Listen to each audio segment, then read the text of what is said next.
Eu sou Renata e eu tenho achado incrível em todos os eventos da escola. Tenho visto várias situações interessantes, vários temas interessantíssimos e que aqui, estando e em stand, a gente aprende bastante. Olá, meu nome é Suia, eu sou mãe de Felipe, do Year 3, que está apresentando aqui a Feira de Ciências hoje no Maple Bear.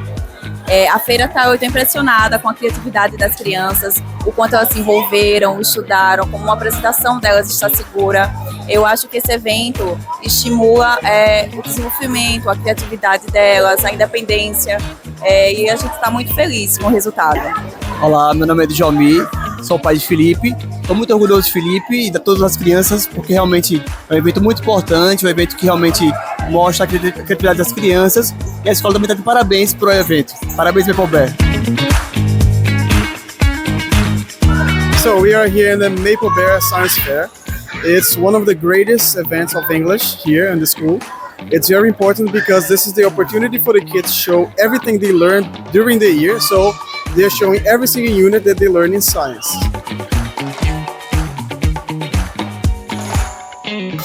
In year 1 this year, we worked with the 5 senses.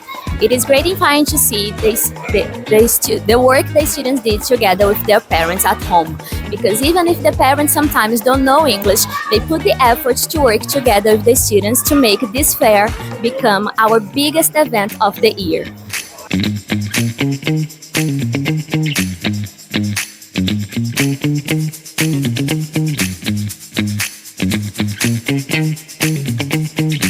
This is Science Fair Maple Bear Aracaju 13 de Julho. This fair put together students from elementary, middle years and high school when they develop through the year different projects related to science, and they can show a little bit of their abilities and to be scientists.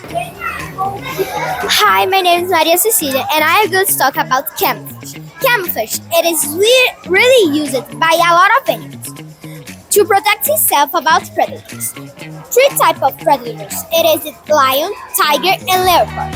And we have 2 types that use the camouflage a lot, like the snake and the chameleon. That can you see on the picture here? He's using the camouflage that he has. And here in this image, can you see the giraffe here? Using a type of camouflage. So black holes are places in space where there is no matter at all and there is only dark matter, and not even light can escape these spaces. And dark matter comes from the red giant explosions or supernovas, or the Big Bang that happened billions of years ago. And I'm principally talking about these 3 theories. A white hole, it is the complete opposite of a black hole, and instead of pushing and destroying, pulling and destroying, it pushes. It's like it creates energy. There's also a wormhole, that is this specific, let's say, experiment where as you go into that wormhole, time gets slower, and after a certain period you cross another side. It's like if you were to walk to the Orla right now, it will take a long time, but if you go through a wormhole, it's like taking a metro to the Orla, very fast and efficient. And this is my last topic, the 5th dimension. So what is the 5th dimension? It is a place where present, past and future are all the same thing. Time is irrelevant. As in the movie Interstellar, you see the protagonist going into a black hole and going into a space where he could contact his child in the past. It is very complicated and none of these theories are proved. It's all speculation created so we can make sense of things we don't understand. Same thing works for black holes. We don't know if it works or if this is correct or not.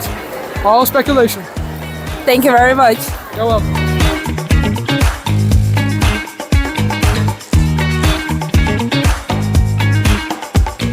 So first I explain what is the neuroscience, and I explain that it's the science that studies our brain, spinal cord and nerves. That is what makes our whole body function, think, move and etc.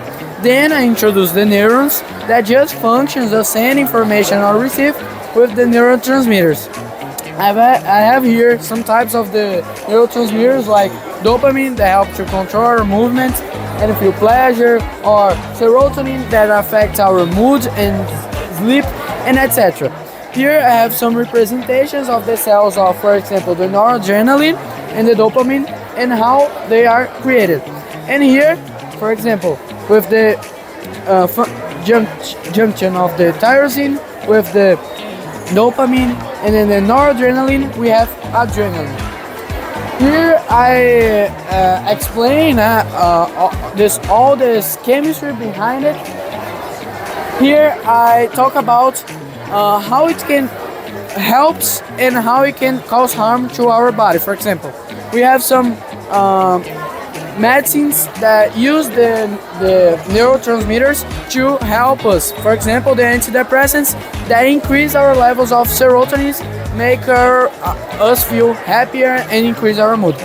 But we have too some problems like drugs like cocaine and methamphetamine that gives us a big amount of dopamine, creating addiction and makes us feel the addictions and the dependence.